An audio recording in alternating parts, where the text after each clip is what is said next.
સત્સમાગમમાં જ એક સંતુષ્ટ હતા, એટલે ત્યાં સુધી આપણે જોયું હતું.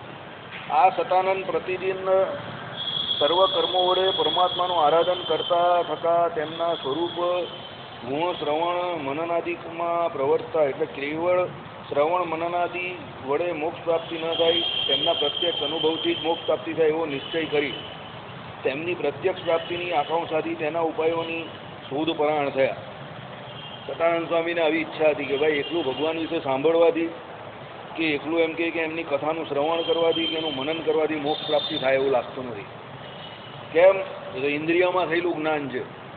એટલે એમણે શું કહ્યું? તેમના પ્રત્યક્ષ અનુભવથી જ મોક્ષ પ્રાપ્તિ થાય. એટલે ભગવાનનો પ્રત્યક્ષ અનુભવ કેવી રીતે થાય? તો સાંભળો, તેમની પ્રત્યક્ષ પ્રાપ્તિની આકાંક્ષાથી તેમના ઉપાયોની શોધ પરાયણ થાય. એટલે ભગવાનનો એમને સાક્ષાત્કાર કરવો હતો. એટલે એના માટે એ શું પાછા કરવો હતો? એટલે બેસી નહીં રહ્યા, ઉપાયોની શોધ માટે નીકળી ગયા. પ્રતિદિન શ્રીમદ ભાગવતના દશમ સ્કંદનો પાઠ અને તેના અર્થનું અનુચિંતન કરવાથી પરમાત્મામાં તેમને પરમ અનુરાગ ઉત્પન્ન થયો. દશમ સ્કંદને શું ગયો છે આપણે ત્યાં? ભક્તિ શાસ્ત્ર. એટલા માટે શું ભગવાન માટે એમ કે ભગવાનમાં શું એમને પરમ અનુરાગ ઉત્પન્ન થયો? કેમ?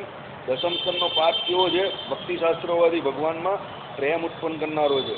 તે પછી કોઈ દિવસે શ્રીમદ ભાગવતના પંચમ સ્કંદના અધ્યયનમાં પ્રવર્તતા એમને સર્વ કારણના કારણ પરમબ્રહ્મ પુરુષોત્તમ ભગવાન સર્વજનોના હિત માટે પોતાના દિવ્ય સ્વરૂપને સર્વજનોના લોચન ગોચન કરી ભારત દેશમાં બદ્રિકાશ્રમમાં નિરંતર વિરાજે છે.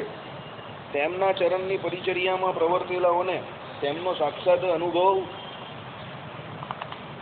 અતિ સુગમ જેવી અનુસ્મૃતિ થઈ આવી.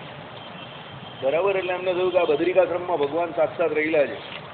એટલે શું થયું? નિરંતર વિરાજે છે. એટલે તેમના ચરણની પરિચર્યામાં પ્રવર્તવાલો, એટલે એમની જે સેવા કરે એને ભગવાનનો શું થાય? સાક્ષાત અનુભવ અતિ સુગમ છે. આવો શુભ નિશ્ચય થતા તીર્થયાત્રાળુ જનો સાથે બદ્રિકાશ્રમ ચાલી જવા નીકળ્યા. બદ્રિકાશ્રમ એટલે આપણો આ બદ્રીનાથ છે અત્યારનું. બરાબર? એની જ વાત કરે છે. મિથિલાથી નીકળેલા આ મુનિ અક્ષય તૃતીયાને દિવસે, અક્ષય તૃતીયા એટલે દર્શન ખુલી જાય, નારદ કુંડાદી અનેક તીર્થોથી મીટાયેલા વિષ્ણુના ચરણમાંથી નીકળેલી ત્રિલોકીને પવિત્ર કરતી ગંગાથી સામલંકૃત એવા બદ્રિકાશ્રમને પામ્યા. બરાબર? એટલે આ બદ્રીનાથ આપણું અત્યારે છે તેને જ. આ બદ્રીનાથ ધામમાં જે બદ્રીનાથ ભગવાન રહ્યા છે એમનું બહુ મહાત્મય છે. ભરતખંડના દેવતા તરીકે એ બદ્રીનાથ ભગવાનને જ કહ્યા છે અત્યારે પણ. બરાબર? અને એ બદ્રિકાશ્રમમાં રહેલા એ બદ્રીનાથ ભગવાન સાક્ષાત પેલા બદ્રીનાથ ભગવાન જેટલું જ એમનામાં પણ ઐશ્વર્ય રહેલું છે. શ્રદ્ધાનો વિષય છે. ત્યાં જઈને ઘણા લોકો ભજન કરવાવાળા, તપ કરવાવાળા છે અત્યારે પણ છે. અને જ્યારે કળિયુગ એની પરાકાષ્ઠાને પહોંચશે એટલે ચારધામની યાત્રા બંધ થઈ જશે. ના, છે બદ્રીનારાયણ ભગવાન જ, એક જ મૂર્તિ છે. પણ કહેવાનો મતલબ એવો છે કે નર ને નારાયણ બે પર્વતની વચ્ચે છે. આમ બે નર ને નારાયણ પર્વતો છે, ત્યાંથી જવાનો રસ્તો છે એ બાજુ.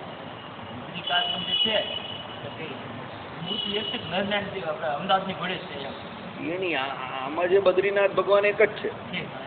પેલા બદ્રિકાશ્રમમાં જે કહ્યું તેમાં બે નર નારાયણ છે. એ તો ભાઈ આપણાથી પહોંચાય એ તો માયાનું શરીર. મૂર્તિ તો ભગવાન સાક્ષાત બિરાજમાન છે નર અને નારાયણ રૂપે, આપણા પ્રત્યક્ષ જેવા મનુષ્ય રૂપે જ બિરાજમાન છે. અલગ જ છે ને. તો એ તો દિવ્ય છે. એટલે એમાં તો સારા ભગવત ભક્તો જ પહોંચી શકે. બરાબર? એટલે એમાં પહોંચવા માટે ભાઈ સ્થિતિ જોઈએ. ચાલો, તમને બહુ આદર ભાવનો બહુ ઉત્સાહ છે ને વાંચવાનો, એટલે એ ભાઈ આપી દીધું તમને કે વાંચો એમ. સમસ્ત સૂર સમૂહોએ સેવલ્યા તે દિવ્ય દેશને પામીને ત્યાં પ્રતિમા રૂપે વિરાજમાન નારાયણને પ્રણામ કરી. છે ને? આપણા નારાયણ રૂપે જ છે ને, ત્યાં એક જ મૂર્તિ છે, અહીંયા દર્શન કરેલા છે એટલે. બરાબર? પરમાનંદ પરિપૂર્ણ થઈ ગયા. બરાબર? ત્યાં બદ્રીનાથ ભગવાન એટલે એકલા નારાયણ રૂપે જ રહેલા છે.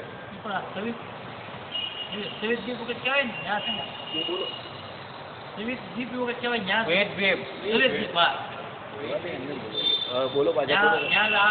શું બોલો? શું છે?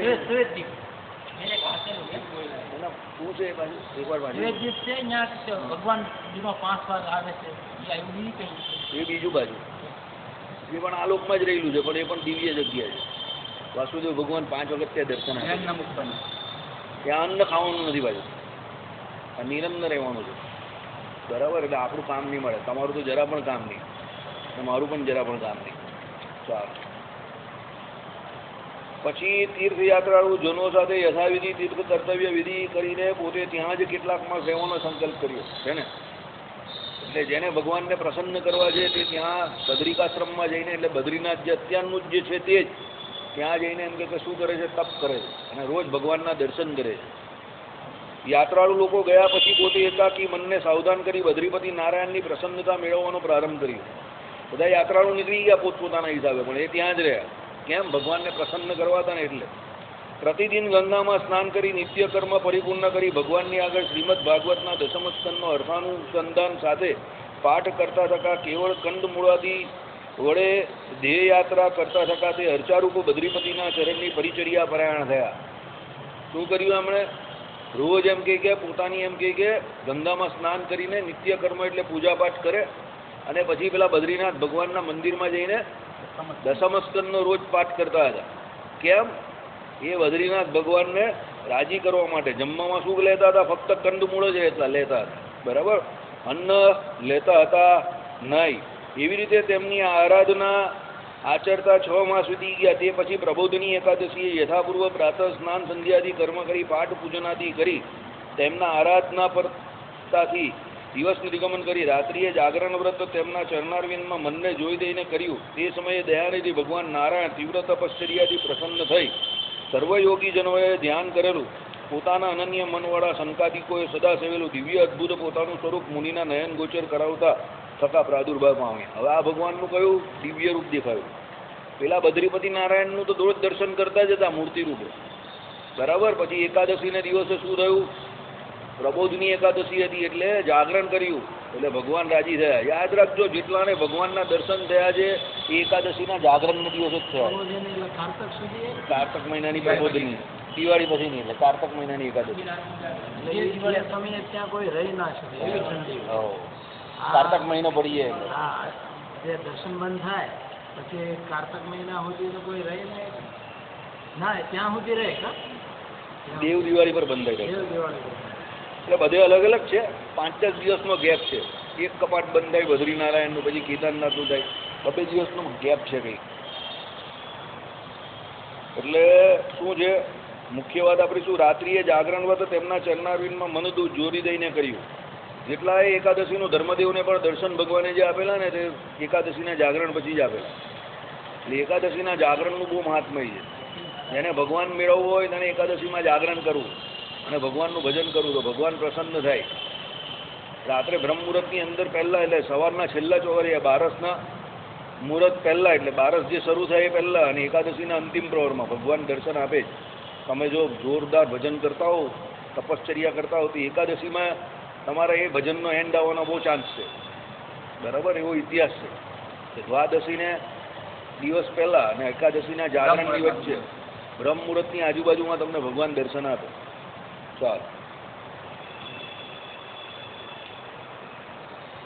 આ મુનિએ પોતા પાસે પ્રત્યક્ષ પ્રકટ થયેલા શ્યામ સુંદર શરીર પોતાની દિવ્ય કાંતિથી સર્વને પ્રકાશ કરતા તે શ્રી નારાયણને સાક્ષાત્કાર કરતા પરમાનંદ પામી પ્રેમ અશ્રુથી પરિપૂર્ણ નેત્રવાળા થઈ રોમાંચિત ગાત્ર થઈ પ્રણામ કરી 2 હાથ જોડી સ્તુતિ કરી. કયા? શ્યામ સુંદર ભગવાનની મૂર્તિના દર્શન થયા એમ. બરાબર, બીજું શું કહ્યું? દિવ્ય કાંતિથી સર્વને પ્રકાશ કરતા. મૂર્તિ શ્યામ હતી પણ શરીરમાં એટલી બધી દિવ્ય કાંતિ હતી જેને કારણે શું હતું? બધાને પરમાનંદ આપતા હતા. એટલે પ્રેમ અશ્રુથી પરિપૂર્ણ નેત્રવાળા થઈ ગયા. બરાબર, હર્ષથી આંખમાં આંસુ આવી ગયા. કોને? સતાનંદ સ્વામીને. રોમાંચિત ગાત્રવાળા થઈ ગયા. ગાત્ર એટલે ખબર ને? ગાત્ર એટલે શું? શરીરના અંગો રોમાંચિત થઈ ગયા અને પ્રણામ કર્યા ભગવાનને, અને 2 હાથ વડે એમ કે પ્રણામ કરીને સ્તુતિ કરી. તેમના સ્તુતિ વચનથી પરમ પ્રસન્ન થયેલા ભગવાન નારાયણે તે તેમનો આશય જાણીને હું તપશ્ચર્યાથી તમારી પર પ્રસન્ન થયો છું તો યથેષ્ટ વર માંગો. ભગવાને એવું કહ્યું, ભાઈ તમારી તપશ્ચર્યાથી હું પ્રસન્ન થયો છું. ભગવાનને પ્રસન્ન કરવો હોય તો તપશ્ચર્યા તો કરવી પડે. સમજજો. દરેક પ્રકારનું તપ કરવું પડે. ઇન્દ્રિયોનું નિયમન કરવાથી ભગવાન બહુ રાજી થાય છે. અને જેને ભગવાનનો સાક્ષાત્કાર કરવો હોય એને ઇન્દ્રિયોનું નિયમન પહેલાં કરવું જ પડે. ખાઈ પીને લહેર કરવાથી કંઈ ભગવાન મળતા નથી, એટલી માળા ફેરવવાથી. તપશ્ચર્યા કરવી પડે, બરાબર. ભગવાનની પાછળ મંડી જવું પડે. મંડી પડો તો ભગવાન મળે.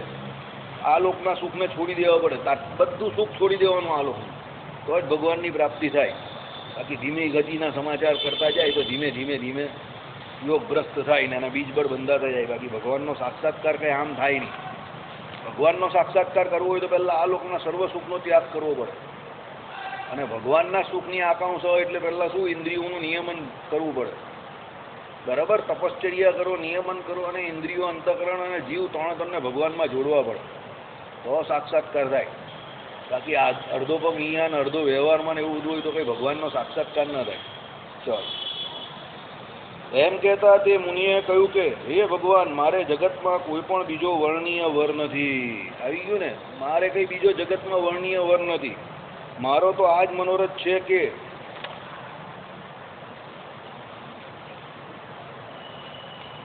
તમારા દિવ્ય અદ્ભુત પરમ આનંદમય રૂપને સદાય આ લોચન વડે સાક્ષાત કરતો થતો, તમારા ચરણની પરિચર્યાથી થયેલા મહાઆનંદના અનુભવથી સર્વકાળને કાઢતો થતો, જીવિત પર્યંત આ ઇન્દ્રિય સમૂહને સફળ કરનારો થાઉં. એમ કહ્યું. ભગવાન મળી ગયા, બીજું કંઈ વર્ણનીય છે નહીં, તો હવે કરવાનું શું? ભગવાન કે માંગવાનું, તો ભગવાન પાસે શું માંગવાનું? તો ભગવાન પાસે ભગવાનને જ માંગ્યા. કેમ? તમારી સેવા, તમારી પરિચર્યા, એટલે મારું જીવન સફળ. સેવા કેમ માંગી? સેવા માંગી એટલે ભગવાન એની સન્મુખ જ રાખે, એટલે ભગવાનથી કશે જવાય નહીં. આ હોશિયારી. એક વખત ભગવાન પાસે તમે કંઈ માંગો તો ભગવાન તો આપીને ધડામ દઈને ચાલ્યા જાય. તો ભગવાન પાસે શું માંગ્યું એમણે? દિવ્ય અદ્ભુત પરમાનંદમય રૂપને સદાય આ લોચન વડે સાક્ષાત્કાર કરતો થકો. એટલે હું તમારું આ દર્શન મને કાયમ દયા કરે, એટલે ભગવાને સામે રહેવું પડે. બીજું શું? તમારા ચરણની પરિચર્યાથી થયેલા મહાઆનંદના અનુભવથી તમારા ચરણની સેવા હું કાયમ જ કરતો રહું. એટલે ભગવાન હોય તો ભગવાનના ચરણ હોય, બરાબર. સર્વકાળને કાઢતો થકો. સર્વકાળ એટલે હું રહું ત્યાં સુધી તમારે મારી સાથે જ રહેવાનું. એમ બહુ હોશિયારીથી વરદાન માંગેલું, સમજો. આપણી જેમ નહીં કે આ આપી દઉં, પેલું આપી દઉં તો ભગવાન કે લે ભાઈ હું પણ છૂટ્યો ને તું પણ છૂટ જા ભાઈ. આ તો ભગવાનને ભગવાન પાસે માંગી લીધા, બરાબર. બુદ્ધિશાળી માણસ છે ને. પછી એમ્બ્રોઇડરીના કારખાના ખોલવા નહીં જાય કે ચાલ ભાઈ હવે આમાં બહુ ઓછી મહેનત થઈ ગઈ, હીરામાં નવરા થઈ જવાય, તો એમ્બ્રોઇડરી ખોલીએ ને થોડી મહેનત કરીએ આપણે મહેનત વગર તો ચાલે નહીં, બાજુ જમવાનું પચે નહીં, બરાબર. એટલે આપણે થોડી મહેનત કરીએ, બધા લાઈનમાં ઊભા રહીએ ટેક્સટાઇલમાં માલ લેવા માટે, બરાબર. લોકોની બે ચાર ગાળો ખાઈએ, પછી બધો માલ લઈએ, બરાબર. પછી પાછો એને બનાવીએ ને પછી પાછો વેચીએ ગામમાં જઈને, તો પછી કંઈક કામ થાય એટલે એ લોકોને પાછો આપીએ, મજૂરી કરીએ ને. આપણે આ લોકમાં જ એટલું બધું સુખ જોઈએ છે કે એના માટે એટલા બધા દોડધામ કરીએ છીએ, ભાઈ ભગવાન ક્યાંથી મળવાના, બરાબર. જેને ભગવાન જોઈએ અને ભગવાન મળે. હું તો કહું જેને જે જોઈએ બધું મળે. સર્વશાસ્ત્રનો જે શું કહેવાય અનુભવ કે સર્વશાસ્ત્રનો શું કહેવાય સારાંશ, અંદરનો સાર એક જ છે, જેને જે જોઈએ તે મળે એવું છે. એની પાછળ મંડે એટલે ભગવાન જોઈએ અને ભગવાન મળે. જગતમાં જે કંઈ જોઈએ તો બધું મળે, પણ બીજું જગતનું બધું કેવું છે? અડધું મળે, પોણું મળે, જેવું મળે પાછું ચાલ્યું જાય, આવવાનું જવાનું આ બધી મગજમારી વાળું. ભગવાન પાસે ભગવાન મળી ગયા એટલે પછી જગત પણ નહીં ને કંઈ નહીં, મગજમારી જ નહીં, પરમેનન્ટ. ચાલો, આવું મુનિનું વચન સાંભળીને ભગવાન નારાયણે એમ કહ્યું કે હે મુનિ, તમારો આ નિશ્ચય બહુ સારો છે. સમજી ગયા ભગવાન કે એ બહુ હોશિયાર માણસ છે, બરાબર. મુમુક્ષુને આથી બીજું અપેક્ષિત ન જ હોય. મુમુક્ષુ છે એટલે એને બીજું અપેક્ષિત શું હોય, બરાબર. તમારા જેવા મુમુક્ષુજનોના મનોરથો પૂરવા કૌશલ દેશમાં ધર્મના નંદનપણે મારા પોતાના દિવ્ય પરરૂપથી પ્રગટ થઈ હમણાં પાંચાળ દેશમાં દુર્ગપુરમાં કલિબળે ગ્લાની પમાડેલા ધર્મની સમૃદ્ધિ કરવા આબાળ ગોપાળ સર્વના નયન ગોચર થઈ અનન્ય મનવાળા પરમ ભક્તોને અસાધારણ ઐશ્વર્યો પ્રકાશ કરતો થકો વર્તું છું. તો તમો તે મારા ચરણની પરિચર્યા પરાયણ થાવ. ભગવાને કેટલું મસ્ત કામ આપી દીધું એમને કે જો ભાઈ આ મૂર્તિ રૂપે તો અહીંયા રહેલો જ છું, પણ તમારે સાક્ષાત મારી સેવા કરવી હોય તો કૌશલ દેશમાં એમ કે મારો અવતાર થયો જ છે. દિવ્ય રૂપથી જ કયું બાજુ, બરાબર. આ બાલ ગોપાલો જોડે એમ કે બાલ ગોપાલ જોડે એમ કે શું કરું છું હું આ બાળ ગોપાલ જોડે? રમણ કરી રહેલો છું, બધા જોડે સેવા, બધા જોડે એમ કહે કે શું આ દુર્ગપુરમાં કલીબળે ગ્લાની પ્રમાણેલા ધર્મની સંવૃદ્ધિ કરું છું, બરાબર? એટલે તમે ત્યાં પહોંચી જાઓ, તે જ રૂપથી તમારો મનોરથ પરિપૂર્ણ કરીશ. એટલે ભગવાને શું કહ્યું કે આ મૂર્તિ રૂપને છોડો, હવે આમાંથી હું તમને પ્રગટ થઈને દર્શન આપીએ, હવે તમે નર રૂપે જે હું નારાયણ પ્રગટ થયો છું એની સાક્ષાત સેવા કરો, જાઓ. ભગવાન રાજી થઈ ગયા, બરાબર? અને તે મારા દિવ્ય લીલા ચરિત્રામૃત ગર્ભિત મહાગ્રંથના કરતા થશો એમ કહીને ભગવાન તક્ષણ અંતર્ધ્યાન થઈ ગયા. અને ભગવાને આશીર્વાદ પણ આપી દીધો કે તમારે મારી સેવા કરવાની છે, કાયમ માટે સર્વકારે મારી જોડે રહેવાનું છે. અને સર્વથી મોટી વાત શું કે મારા ચરિત્રનો એમ કે તમારે સૌથી મોટો ગ્રંથ કરવાનો છે. કોને કહ્યું? સત્સંગી જીવન ગ્રંથના કરતા સતાનંદ સ્વામીને ભગવાને સામેથી વરદાન આપી દીધું. કેમ વરદાન આપ્યું સમજવા જેવી વાત છે. સતાનંદ સ્વામીને આ કામ કેમ સોંપ્યું એમાં સૌથી મોટું કારણ, પહેલું કારણ એ કે સતાનંદ સ્વામીને ભગવાન સિવાય બીજી કઈ વસ્તુ જોઈતી ન હતી. બીજું કારણ એ કે સતાનંદ સ્વામીને ભગવાનનો સાક્ષાત્કાર થયો પછી પણ ભગવાન પાસે બીજું કંઈ માંગ્યું નહીં. એટલે ત્રીજું સૌથી મોટું કારણ એ ભગવાનને ખબર પડી ગઈ કે આ મારી સેવામાં રહેશે, એટલે એમને એવી દિવ્ય દ્રષ્ટિ પ્રદાન કરીને મારે જ એમની પાસે મારા ચરિત્રનો આખો ગ્રંથ કરાવવાનો છે. આ એકદમ એપ્રોપ્રિએટ માણસ છે આ કામ કરવા માટે, કારણ કે એમની વૃત્તિ બીજે કશે છે જ નહીં, મારામાં જ વૃત્તિ છે એકલી, બરાબર? હવે આપણે આ સતાનંદ સ્વામીનું ચરિત્ર સાંભળીએ ને તો આપણે એમ લાગે એ તો ભગવાન પાસે ભગવાન માંગીએ, આમાં કાં કંઈ નવું છે, તો બધું બરાબર છે, આપણે માનીએ એવું છે. એવું હોય નહીં હકીકતમાં. આપણે ભગવાન આપણી ઉપર પ્રસન્ન થાય તો આપણે ભગવાન પાસે ભગવાનને માંગીએ એવું નક્કી નથી. તમે કહો કે ના અમે તો માંગીએ જ આમ તેમ, ના, ખોટી વાત છે. એ સવાલનો જવાબ તમને આપો. જો સતાનંદ સ્વામીને જેટલી તીવ્ર ઉત્કંઠા ભગવાનને મેળવવાની હતી અને એમણે જેટલા સાધનો ભગવાનને મેળવવા માટે કરેલા, જેટલો પરિશ્રમ ને એટલો આપણે કરીએ. એમને જેટલો જગતમાં વૈરાગ્ય હતો એટલો આપણે છે. અને એમને જે ભગવાન માટે કર્યું હતું, સમજો કે ભાઈ તીર્થાળુ જોડે એમ કે પોતે પહોંચી ગયા બદ્રિકાશ્રમમાં, બધા નીકળી ગયા તો પણ છેલ્લે સુધી બેઠા અને ભગવાન પ્રસન્ન ના થયા ત્યાં સુધી ભગવાનને છોડ્યા નહીં. એટલી તીવ્ર શ્રદ્ધા આપણામાં છે. આઈડિયા આવ્યો? અક્ષય તૃતીયાથી માંડીને પ્રબોધની એકાદશી સુધી ત્યાં એમને એમ જ રહ્યા. એટલે ભગવાન જ્યાં સુધી મળ્યા નહીં ત્યાં સુધી ભગવાનને છોડ્યા નહીં. આવી તીવ્ર શ્રદ્ધા એમને હતી, ત્યારે ભગવાન એમની પર પ્રસન્ન થયા. આવી તીવ્ર શ્રદ્ધા હોય તો ભગવાનનો સાક્ષાત્કાર થાય. બીજી વસ્તુ, ઇન્દ્રિયો અંતઃકરણે કરીને તો ભગવાનનું ગાન એ કરતા જ હતા, પણ એમાં આપણી જેમ એમને સંતોષ નહીં હતો. આપણે તો બહુ સંતોષ માનીએ છીએ, 1 કલાક 2 કલાક મંદિર આવીએ એમ. હવે ખબર પડી કે એમણે જે માંગેલું એ મંગાઈ નહીં આપણાથી, આપણે ન માંગી શકીએ. કેમ? એમણે કેમ માંગેલું એના માટેના બધા કારણમાં લખેલા છે. એ કારણ આપણામાં અત્યારે દેખાતા નથી. હવે ખબર પડી? કારણ કે એ આપણે તો પહેલી વાત કે ઇન્દ્રિયો અંતઃકરણે કરીને તો આપણે બી ભગવાનનું ભજન કરીએ છીએ, તો આપણે એમાં સંતોષ છે. આપણા માટે કાં કોઈને એવું છે કે ભગવાનનો સાક્ષાત્કાર કરવો જ છે આને આ જન્મે આને આ દે કે એના માટે મંડી પડીએ. એમને હતું એટલે એમને મળી ગયા, બરાબર? એટલે એ વાંચવું બહુ સરળ છે, સાંભળવું બહુ સરળ છે, સંભળાવવું પણ બહુ સરળ છે, તો કરવું બહુ કઠણ છે. સમજો, આ કામ કરવું બહુ કઠણ છે. અને આ એક જન્મનો દાખલાથી આ થતું નથી. અનેક જન્મનો દાખલો હોય ત્યારે શું જગતની બધી વસ્તુ અસાલ લાગે અને ભગવાન પાસે ભગવાનને જ મંગાય. કારણ કે આ પેલો સત્સંગનો લસરકો કેટલા જન્મોથી પડે ત્યાર પછી એના અંદર જીવની અંદર એવી જોરદાર વૃત્તિ થઈ જાય જીવની કે નહીં, ભગવાન પાસે ભગવાન જ જોઈએ છે. હવે ભગવાન સિવાય બીજું કંઈ જોઈએ જ નહીં.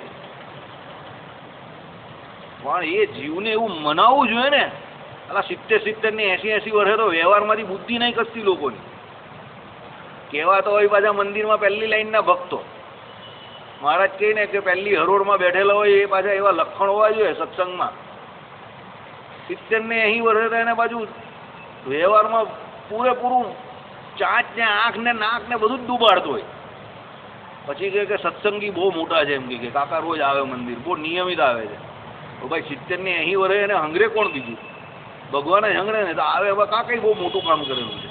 સમજો, કહેવાનો સાર ટૂંકમાં એવો છે કે દરેક જગતની જગ્યાઓ જ્યાં ઇન્દ્રિયો અંતઃકરણની વૃત્તિઓ સહેજે સહેજે પહોંચી જાય છે, સમજો એ બધી જગ્યા પરથી વૃત્તિ ઉખેડીને જ્યારે ભગવાનમાં એ વૃત્તિ ચોટે ત્યારે સમજવાનું કે ભગવાન મળ્યા. બરાબર, ધરકાને ક્યાંક કાઢી દેવું. તે પછી મનમાં પ્રહર્ષ પામી દ્વાદશીએ પારણા કરી પંચાળ દેશના અભિમુખ ચાલ્યા. બરાબર, હવે એમને ખબર પડી ગઈ કે ભગવાન તો એટલે આ તો દુર્ગપુર જવું પડશે, એટલે ભગવાનની ઈચ્છા હતી એટલે નીકળી ગયા ત્યાંથી બદ્રિકાશ્રમથી. એટલે શું કહ્યું? દ્વાદશીએ પારણા કરી દીધા, કારણ કે 11માં રાત્રે અમને જાગરણને દિવસે ભગવાન મળી ગયા, એટલે દ્વાદશીએ પારણા કર્યા અને નીકળી ગયા ત્યાંથી પાછા પંચાળ દેશના અભિમુખ ચાલવા જ માંડ્યા, ધમ ધમાધમ ધમ. ત્યાંથી ચાલી નીકળેલા મુનિ 2 માસે અમદાવાદ આવ્યા. કાંથી? બદ્રિકાશ્રમથી, એટલે બદ્રીનાથથી 2 મહિના ચાલતા ચાલતા આમથી તેમથી અમદાવાદ પહોંચ્યા. બરાબર, ત્યાં ભોજન દક્ષિણા પ્રિય વિપ્રોનું એવું વચન સાંભળ્યું કે જે ભગવાન નારાયણ અવતાર હરિનામથી વિખ્યાત સહજાનંદ સ્વામી છે તે હમણાં દુર્ગપુર થકી દર્ભાવતી નગરમાં આવી, દર્ભાવતી એટલે દબાણ, સર્વ સમાશ્રિતોને સદુપદેશથી સમુજ્જીવન કરતા થકા વર્તે છે. એટલે હવે દબાણમાં ભગવાન પેલો યજ્ઞ કરતા હતા ને ત્યાં પોતે ધર્માચરણથી ધર્મની ભૂમિ ઉપર રક્ષા કરવા માટે કોઈ મોટો યાગ કરશે. એટલે પેલા જે અમદાવાદમાં બ્રાહ્મણો હતા તે શું કહેતા હતા કે ભાઈ અહીંયાથી તો નીકળી ગયા છે, હવે એમ કે એ દુર્ગપુરથી પાછા ક્યાં જવાના છે? દબાણ જવાના છે, અને ત્યાં મોટો યાગ કરવાના છે. બરાબર, યજ્ઞ કરવાના છે, માટે ત્યાં હમણાં જઈએ. એટલે પેલા બધા બ્રાહ્મણોએ કહ્યું કે હવે ક્યાં જઈએ? બરાબર, આપણે ત્યાં સટરસ પરિપૂર્ણ ઉત્તમ ભોજન પામીશું. જો જેને જે જોઈએ તો મળી જાય જ ને. એ લોકોને શું જોઈતું હતું? ઉત્તમ ભોજન. બરાબર, ત્યાં તથા પૂર્ણ દક્ષિણા પામીશું, દક્ષિણા પણ મળી ગઈ, અને તેમના દર્શન થશે. દર્શન 3જા નંબર પર. બરાબર, આવું વિપ્રોનું વચન સાંભળતા મુનિ અત્યંત સંતુષ્ટ થઈ તે વિપ્રોની સાથે દબાણમાં આવ્યા. ખુશ થઈ ગયા સતાનંદ સ્વામી કે ચાલ ભાઈ, છેક બદ્રીનાથથી અહીંયા સુધી આવ્યા ને આ લોકો 58 માણસો મળી ગયા, હવે સીધા એમ કહી ગયા ભગવાનના દર્શન કરશું આપણે દબાણમાં. તેને પામીને કોઈ રમણીય પ્રદેશમાં કરેલા અતિ વિશાળ યજ્ઞ મંડપની સમીપે સિંહાસનમાં બિરાજેલા, ચારે બાજુ પરમહંસોથી વીંટાયેલા ચામર વિંજણો, જેમના આત્મા જેવા પરિજનોએ પરિચર્યા કરાતા, જેમના આત્મા ભેદ સામગ્રી છે એવા દેશ દેશમાંથી આવેલા અનેક ભક્તજનોએ સેવેલા. પૂર્વી સુમનોહર ચંદન પુષ્પાદિકો વડે ભક્તોએ પૂજા કરતા, સર્વજનોના મન નેત્રને હરનારા, દિવ્ય પરમ અદ્ભુત રૂપવાળા, મંદ આસ્થી સુંદર મુખારવિંદ જેમનું છે એવા તે દિવ્ય આનંદમય મૂર્તિ શ્રી સ્વામિનારાયણને પ્રત્યક્ષ જોયા. ભગવાનની મૂર્તિની આખી વાત કરી દીધી. કોણે જોયા? સતાનંદ સ્વામીએ. એવા સતાનંદ સ્વામીએ પ્રવેશ કર્યો એટલે એક સિંહાસન ઉપર ભગવાન બિરાજમાન હતા, અને ભગવાનની આજુબાજુ હરિભક્તોથી વીંટાયેલા હતા, સંતોથી વીંટાયેલા હતા, અને એ ભગવાન કેવું મંદ મંદ હાસ્ય કરતા હતા. સહજાનંદ એટલે સહેજે સહેજે આનંદે આપનારા હતા. એ કોણ? સ્વામિનારાયણ ભગવાન હતા. દિવ્ય આનંદમય મૂર્તિ. એ ભગવાનની મૂર્તિ કઈ કેવી? આનંદમય અને દિવ્ય કઈ. દર્શન કરી તક્ષણ પરમાનંદ પામી સાષ્ટાંગ પ્રણામ કરી, હે હરે ભગવાન જય, એમ ભક્તિપૂર્વક ગદગદ સ્વરથી બોલ્યા. દર્શન કરીને શું થઈ ગયા? ખુશ થઈ ગયા, અને હે હરિ એમ કરીને ઉચ્ચારણ કર્યું. કોણે કર્યું? સતાનંદ સ્વામીને જય કરીને બોલ્યો. આપણે નહીં બોલે જય હો આપણે બોલીએ ને એ પ્રમાણે ભક્તિપૂર્વક બોલ્યા, ગદગદ કંઠથી બોલ્યા. બરાબર, તે પછી ભગવાને શરણને પામેલા મુનિને પ્રેમપૂર્વક બહુમાનથી જોઈને મંદહાસ અને મધુર ભાષણપૂર્વક સ્વાગત વચનથી તેમનું અભિનંદન કરી પૂર્વના તેમના મનોરથને અનુસારે પોતાની પાસે રાખીને વૈષ્ણવી ઉદ્ધવ સંપ્રદાયની દીક્ષા આપીને પોતાના ચરણની સેવા રસના એક પરમ પાત્રભૂત કરી દીધા. ભગવાને શું એમને બોલાવ્યા? બરાબર, મધુર વચન બોલ્યા, એમનું અભિનંદન ને અભિવાદન કર્યું, અને પછી શું એમનું જે મનોરથ હતું એ એમને ઓળખતા હતા કે ભાઈ આ તો મારા ચરિત્રનો ગ્રંથ કરવા આવેલા છે અને મારી સેવા માટે આવેલા છે. બરાબર, એટલે ભગવાને શું કહ્યું કે ભાઈ એમને પહેલાં વૈષ્ણવી દીક્ષા આપો, અને પોતે એમ કહે કે વૈષ્ણવી ઉદ્ધવ સંપ્રદાયની દીક્ષા આપી દીધી. કોને? સતાનંદ સ્વામીને. અને ચરણની સેવાના રસને એક પરમ પાત્રભૂત કરી દીધા. એટલે ભગવાનની ચરણની સેવાના પરમ પાત્રભૂત કરી દીધા. સમજવા જેવી વાત છે. ભગવત સાક્ષાત્કારી જીવ છે સતાનંદ સ્વામી, તો પણ સંપ્રદાયની જે રીત છે એ પ્રમાણે દેહને એમ કહે કે વૈષ્ણવી દીક્ષા પ્રાપ્ત થવી જ જોઈએ, જે પરમ વૈષ્ણવ છે. સમજો, જેને પોતે ભગવાનના સાક્ષાત દર્શન કરેલા છે, દિવ્ય રૂપના, પર રૂપના, બદ્રીનારાયણની મૂર્તિમાંથી સાક્ષાત નારાયણ ભગવાને એમને દર્શન આપ્યા છે, તો પણ ભગવાને સંપ્રદાયની પરંપરાને, મૂળભૂત પરંપરાને મુખ્યપણે રાખીને સતાનંદ સ્વામી જેવા વ્યક્તિને પણ શું આપી? ઉદ્ધવ સંપ્રદાયની દીક્ષા આપી. સમજવા જેવી બાબત છે. એટલે ઉદ્ધવ સંપ્રદાયની આ વૈષ્ણવી દીક્ષા તો બહુ જરૂરી છે ને બધાને કામની છે. આપણે ત્યાં એવું કહેવામાં આવે છે કે ભાઈ ગમે એવો સમર્થ જીવ હોય, કે ગમે એવો બદ્ધ હોય, કે ગમે એવો તુચ્છમાં તુચ્છ કે નાનામાં નાની કોટીને પામેલો જીવ હોય, પણ જો એને આપણા સંપ્રદાયની આવી રીતે દીક્ષા આપી દે અને એનો જો દેહ પડે, સમજો, તો એની એમ કહે કે બહુ સારી ગતિ થાય છે. બરાબર? મોક્ષના માર્ગમાં આવી જાય. યમદૂત એને લેવા નથી આવતા કોઈ દિવસ. અરે યમદૂત જો એ દીક્ષા લીધી હોય અને પછી નિયમમાં રહેતો હોય ને, તો યમદૂત આમ પણ એના શરીરને ટચ નહીં કરી શકે, બધા એનાથી દૂર રહે. આ તિલક ચાંદલો ને આ કંઠીનો બહુ મહિમા છે, સમજો. આજે બેવડી તુલસીની કંઠી જે આપણી છે તે, આ તિલક ચાંદલો, અને આ આપણે જે વૈષ્ણવી દીક્ષા મહારાષ્ટ્રી આપે છે તે, આ ઉદ્ધવપુંડ તિલક જે આપણે 4 કરીએ જ ને, સપ્તમુદ્રા ને તપ્ત મુદ્રા પણ છે, એનું બહુ મહાત્મય છે. બરાબર? એનાથી એમ કહે કે ભૂત પ્રેત પિશાચ કોઈ આપણી નજીક નથી આવતું. સૌથી મોટી વાત, દેહ ત્યાગ કરે ત્યારે યમદૂત પણ એને નથી લેવા આવતા. મહારાજે વચનામૃતમાં કહ્યું એ પ્રમાણે કે એણે કંઈક વાસનાથી ડરવાની કે ગભરાવાની જરૂર નથી. બરાબર? યોગ ભ્રષ્ટ થશે અને 2 જન્મે, 4 જન્મે, 5 જન્મે એમ કે પાછો ભગવત ભક્ત ઉત્તમ થઈને એમ કે શું બધી વાસના ટાળીને ભગવાનના ધામમાં જશે. પણ એમ કે યમલોકમાં તો જવું નથી, કે નરક 84માં કે એમાં તો 84 લાખ જાતની જે યોનિઓ છે બીજી, એમાં પણ જવું નથી. કેમ? ભગવત ભક્ત ભગવાનનું ભજન કરે છે અને વૈષ્ણવી દીક્ષાને પામેલો છે. આટલું આ દીક્ષાનું મહાત્મય છે. એટલે મારા સ્ત્રી પાસે જેણે મંત્ર ન લીધો હોય, જે કંઈ જેના પ્રોબ્લેમ હોય એ બધા પ્રોબ્લેમ ભૂલીને જેણે જે દીક્ષા લેવી હોય તે લઈ લેજો. બરાબર? અને એ મંત્ર છે એનો જપ કરી દેજો. બધા જપ કરતા જ રહેજો. એ મંત્રનો જપ કર્યા વગર, વૈષ્ણવી દીક્ષા લીધા વગર તમે જે કંઈ ભજન કરો છો એનું બીજ બળ બંધાય. મોક્ષ તો એ મંત્રનો જપ કરવાથી જ થશે. અને જે કોઈ તિલક ચાંદલો કરવાનો હોય, રોજે રોજનો રોજ માળા જે ધારણ કરવાની હોય તે, 4 જગ્યા પર જે તિલક કરવાનો હોય તે, પૂનમમાં જે તપ્ત મુદ્રા આપે છે વડતાલમાં, એ બધું પહેલાં પૂરું કરી દેવું, પહેલાં બધું લઈ લેવાનું. બરાબર? કેમ? આ જીવ હવે આ દેહ છોડે પછી આમ તેમ ભટકવો જોઈએ નહીં. મેક્સિમમમાં મેક્સિમમ શું કરવાનું છે? મોક્ષ કરવાનું છે. અને છેલ્લે કંઈ ન થાય તો યોગ ભ્રષ્ટ તો થશે, એટલી તો મને ગેરંટી છે. એટલે પાછો સત્સંગમાં તો આવશે, પણ હવે ભગવાનને નથી છોડવા. બરાબર? આવો નિશ્ચય કરીને મંદી પડો. ચાલો. તે પછી સ્વલ્પ સમયમાં જ અષ્ટાંગ યોગના અભ્યાસ વિના જ ભગવાનની કૃપાથી એમને સમાધિની સિદ્ધિ થઈ. સમાધિ થવા માટે અષ્ટાંગ યોગના સિદ્ધ કર્યા વગર કેમ સમાધિ થઈ? ભગવાનની કૃપાથી. અને પૂર્વે ભગવાન એમની પર પ્રસન્ન થયેલા. એટલે કોઈ સમયમાં આ મુનિએ સમગ્ર ઇન્દ્રિયોના વિષયો થકી પ્રત્યાહાર કરી એ જ ભગવાનનું ધ્યાન ધરતા એમના પ્રસાદથી એમને બદ્રીપતિ શ્રી નારાયણ ઋષિ રૂપે જોયા. હવે એમને તો મૂળ બદ્રીનાથ ભગવાનની મૂર્તિમાં જ નારાયણ ભગવાનના દર્શન થયેલા ને, એટલે ભગવાને એમનો નિશ્ચય શું દ્રઢ કરાવ્યો કે ભાઈ એ ભગવાનનું ધ્યાન કરતા હતા. એટલે શું થયું? સમગ્ર ઇન્દ્રિયોનો વિષયો થકી પ્રત્યાહાર કરી એ જ ભગવાનનું ધ્યાન ધરતા. કયા? અહીંયા નર રૂપે જે ભગવાન હતા ને, સ્વામિનારાયણ ભગવાન, એનું ધ્યાન કર્યું તો એમના પ્રસાદથી, એટલે એમની કૃપાથી શું થયું? સાંભળો. એમને જ બદ્રીપતિ શ્રી નારાયણ ઋષિ રૂપે જોયા. કયા? અહીંયા જે ભગવાન હતા એમને જ બદ્રીપતિ શ્રી નારાયણ ઋષિ રૂપે જોયા. વરિક્ષાંતરમાં તેજોમય અક્ષરધામમાં રહેલા દિવ્ય અદ્ભુત રૂપથી જોયા. થોડાક સમયમાં એ જ ભગવાનના અક્ષરધામમાં જોયા. વરિક્ષાંતરમાં વૈકુંઠ વગેરે તે વિષ્ણુલોકમાં રહેલા દિવ્ય અદ્ભુત તે પરમેશ્વર રૂપથી જોયા.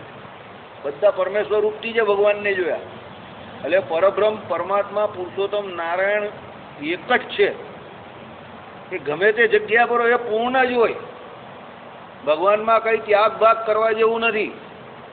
બરાબર? લોકો બધા ખોટા ખોટા મુદ્દાઓ ચડાવે છે કે આ જગ્યા પર મોટા ને આ જગ્યા પર નાના ને આ ધામમાં આમ ને પેલા ધામમાં આમ. અરે તારે ધામની તું કા પથારી ફેરવે છે? તારે ભગવાનને મળવા જ ને. તું ભગવાનને મેળવવાનો પ્રયત્ન ચાલુ કરી દે, જે શાસ્ત્રોમાં કહ્યું એ પ્રમાણે. પછી જે પ્રમાણે સંપ્રદાયની રીત હશે એ પ્રમાણે ભગવાન તને જે ધામમાં લઈ જવાના હશે લઈ જશે. એ ભગવાનની ઈચ્છા છે. તું એને પાછળ અત્યારે કા બધો સમય બગાડે છે? ખોટો સમય બધા લડવા ઝઘડવામાં બગાડ્યા કરે ને જે કરવાનું એ કરતા નથી લોકો. બરાબર છે તો બધે પુરુષોત્તમ નારાયણ પરમાત્મા જ છે ને, અને બધું ચિદાકાશમાં જ છે. તો ચિદાકાશમાં કા કોઈ સુખનું ઊંચા લેવું કે નીચું કેવું છે? કર્મ શૂન્ય છે એ જગ્યા. તો જે જગ્યા પર કર્મ લાગતું હોય ત્યાં સુખની અંદર વધારો કે ઘટાડો કે ઓછા વધતા પ્રમાણે સુખ દુઃખ હોય. અહીંયા એવું હોય કે ભાઈ કોઈ ગરીબને ત્યાં જન્મે ને કોઈ પૈસાદારને ત્યાં જન્મે ને કોઈ આવેલા પૈસા ગુમાવી દે ને કોઈ રાજા હોય તે રંક થઈ જાય, રંક હોય તે રાજા થઈ જાય. ત્યાં થોડું એવું છે કંઈ. ત્યાં તો ગયો એટલે અપુનરાવર્તી ધામને પામ્યો એટલે પછી એ કોઈ દિવસ ત્યાંથી આવવાનો જ નથી. ત્યાંથી કોઈ પાછું આવ્યું છે અત્યાર સુધી? તો પછી એ બધી માથાકૂટ શું કામ કર્યા કરે છે? તારે ભગવાનને મેળવવાના જ કે ધામને મેળવવાનું જ? પહેલાં એ બોલ. ધામ પાછળ ઝઘડા કર્યા કરે લોકો, અક્કલ વગરના છે, આવ બુદ્ધિના એકદમ પ્રદર્શન કરનારા છે. અરે તું ભગવાનને મેળવવા માટે ભજન કરે છે ને કે ધામને મેળવવા ભજન કરે છે? પેલો કહે ને કે ભાઈ મારે તમારે ઘરે આવું જ વાસુદેવ. મને ઘણા લોકો કહે મંદિરમાં, હું કેમ ઘરે કેમ આવું છે? તે કે તમને મળવા. તો હું અહીંયા નથી મળતો. આ રોજ લે આવી ગયો, મળી લે, અહીંયા ભેટવું છે ભેટી લે. ઘરે આવીને હું ભાઈ તો ઘરે કઈ ત્યાં આવીને પેલાની ભૂવાની જેમ કઈ તું પેલું ઝાડુ ફેરવવાનો છે? મળી લે અહીંયા મને. આ બધી ખોટી ખોટી દલીલ કરે માણસ. સમજો એ કે આ ધામમાં એટલે એમાં સૌથી વધારે સુખ અક્ષરધામમાં. અરે સુખ ધામ થકી તારે માનવું છે કે ભગવાન થકી માનવું છે? એટલે એ વાત તો કર. સર્વ સુખના નિધિ કોને કયા? ભગવાનને કયા ને. અરે ધામ તો ભગવાને જાતે રચેલા છે, સમજ ને. અને એ હરિભક્તો માટે ને પોતાના માટે જાતે રચેલા છે. એનો મતલબ એવો નથી અનાદિ ભલે કહ્યું એને, પણ ભગવાને શું કહ્યું કે એ ધામ ન હોય તો એના વગર પણ હું રહી શકું છું. ભગવાને એ સવાલોના જવાબ એટલે જ આપ્યા છે કે ભાઈ હું મુખ્યપણે છું. વાંચો 95 વચનામૃત, એમાં ભગવાને શું કહ્યું છે છેલ્લે કે સર્વ સુખના નિધિ તો એ ભગવાન છે, બીજું કોઈ નથી. એટલે ભગવાન થકી બીજું કઈ ઉત્કૃષ્ટ નથી. પરમ શ્રેય એ ભગવાનને મેળવવામાં છે. બધા ઝઘડા કર્યા કરે કે આ ધામમાં મોટા અને આ ધામમાં અને ધામ જુદા ને આ જુદા ને. અરે એ જે ઝઘડા કરનારા છે એના પોતાના કોઈ ઠેકાણા નથી, ભજનના કે ઉપાસનાના કે કોઈ બાબતના ઠેકાણા નથી. એક ભગવાનની આજ્ઞા પાળવી નથી. બધી મોટી મોટી આજ્ઞા લોભે છે. પૂરેપૂરા વ્યવહારને વિશે અતિશય ઝૂકી ગયેલા છે બધા. કમર સુધી કેર સુધી વ્યવહાર કરવો છે પાછો દુનિયાભરનો. અને પછી બધાને આખા ધામને શીખવાડવું છે કે આ ધામ પેલું ને પેલું ધામ આને. અરે તું કોઈ ધામમાં નહીં જવાનું. જા પહેલા ભગવાનને તો મુખ્યપણે માનો, સમજો, પછી બધી વાત કરો. તમારા આખા મગજમાં ઉપરથી નીચે સુધી ઇન્દ્રિયો અંતઃકરણ બધા વ્યવહારથી ભરપૂર છે. ને પછી ખાલી ખાલી બધા ટૂચકા મૂક્યા કરે આ ધામ પેલું ને પેલું ધામ ફલાણું ને આમાં ઓછું સુખ ને પેલામાં વધારે સુખ ને. અરે તું કોઈ ધામમાં નહીં જવાનો ભાઈ. તને વ્યવહાર જ્યાં સુધી મુખ્યપણે ત્યાં સુધી. પહેલા ભગવાનને મુખ્યપણે માનો, બરાબર ને. જ્યાં સુધી સમજણની વાત છે ત્યાં સુધી વાંચો સત્સંગી જીવનનું 3જું પ્રકરણ 41મો અધ્યાય. એમાં ધામનું વર્ણન કરેલું છે. જોઈ લે એને એકવાર, પછી બીજી માથાકૂટ કરવાની જ નહીં. જો જેમાં જે વસ્તુ કહ્યું એ જ માનવાની. પછી પેલો કે આમાં એમ કેમ લખ્યું તેમ કેમ લખ્યું, આ બધી શાસ્ત્રની ભાષા છે. પેલો મને કહે કે ગોલોક મધ્ય એટલે કીડી મધ્ય વીછી એમ મોટો ને એમ ગોલોક મધ્ય અક્ષરધામ મોટો. મને એક ભાઈ એવું કહે. મેં કહું કીડી મધ્ય કોઈ દિવસ વીછી રહી શકે ખરો? ચાલ, મેં એને પ્રશ્ન પૂછ્યો તે કે રહી શકે ને. મેં કહું કીડી મધ્ય વીછી રહી કે કીડીઓ મધ્ય વીછી રહી? સવાલનો જવાબ આપો. તે કે કીડીઓ મધ્ય વીછી રહી. તો મેં કહું કીડીઓ એક વચન થયું કે બહુવચન થયું? તે કે બહુવચન થયું. તો ગોલોકો થયું કે ગોલોક થાય? એવું લખેલું જ કોઈ જગ્યા પર કે ગોલોકો મધ્ય અક્ષરધામ? આલા કાને કાં બેસાડે? કોઈ ટાંટિયા ધડ માથા મળતા નહીં હોય. વ્યાકરણમાં તમને ખબર નહીં પડતી તો ભાઈ શું કામ માથાકૂટ કરો છો? ગોલોકો મધ્ય નહીં કહ્યું, ગોલોક જ કહ્યું છે. એટલે ગોલોક મધ્ય એટલે ગોલોક એક જગ્યા છે, એની વચ્ચે. આપણે કહીએ ને કે સુરતની મધ્યમાં આવેલું રામપુરા અને રામપુરાની મધ્યમાં મંદિર. રામપુરા પણ એક છે, સુરત પણ એક છે, અને આ મંદિર પણ એક છે. બધા એક જ છે. તેમ ગોલોક મધ્ય એટલે ગોલોકની વચ્ચે. એને પેલા કીડી મધ્ય એની જોડે સરખાવે. કીડી એક થોડી છે ગધેડા, અક્કલના ઓછા. કીડીઓ છે તો એની મધ્ય આવે. એક કીડીની વચ્ચે કોઈ દિવસ વીછી રહી શકે? સમજો. આ 25 વર્ષથી આ વાત લોકોને હું સમજાવું છું, તો કોઈના કાનમાં જ નહીં ઉતરતી. ગોલોકો લખેલું છે એમાં, ગોલોક મધ્ય લખેલું જ નહીં, તો ગોલોક તો એક જ આવે ને, તો એક વચન શબ્દ છે ને. ને કીડી મધ્ય તમે જે એના બદલામાં જે એક્ઝામ્પલ આપો છો કે જેમ કીડી મધ્ય વીછી મોટો એમ ગોલોક મધ્ય અક્ષરધામ મોટું, તો કીડી મધ્ય તો એક કીડીથી મોટો છે. એમાં કીડી હો આવે તો એ મધ્ય થાય ને, તો કીડી મધ્ય કેવી રીતે થાય? તો કીડી એક ના તો મધ્ય થયું જ કેવી રીતે? બે તો બાજુમાં આવી ગયા, તો એ મધ્ય કેવી રીતે થાય? પણ વ્યાકરણમાં ખબર પડતી નથી ને કૂદાકૂદ કર્યા કરે બધા, બરાબર? એટલે એ બધી માથાકૂટમાં પડતા જ નહીં. ભગવાન મેળવવા છે, યાદ રાખજો. ધ્યેય શું રાખવાનું? સદાનંદ સ્વામીની જેમ ભગવાન મેળવવા છે. અને ભગવાને જે સંપ્રદાયમાં જે પ્રમાણે મુક્તિ કહી છે, ભગવાનની સેવા જોઈએ, બસ તે ભગવાને જ્યાં લઈ જશે તો બધું બરાબર જ હશે. એ ભગવાન જ્ઞાન આપવાવાળા છે ને, સર્વેશ્વર તો એ પરમાત્મા છે ને, સર્વજ્ઞ એ પરમાત્મા છે ને, તે પરમાત્મા નોઝ બેટર દેન અસ, એમને આપણાથી વધારે ખબર પડે. અને ધામનું વર્ણન તો જોઈ લો, 3જા પ્રકરણનો 41મો અધ્યાય, એમાં ધામનું વર્ણન કરેલું છે. શિક્ષાપત્રીનો જોઈ લો 121મો શ્લોક, એમાં સીધી ધામની વાત કરેલી છે કે કોને મુક્તિ કહી. એટલે ખેંચતાણ બધી બંધ. શ્રીપતિમ શ્રીધરમ સર્વદેવેશ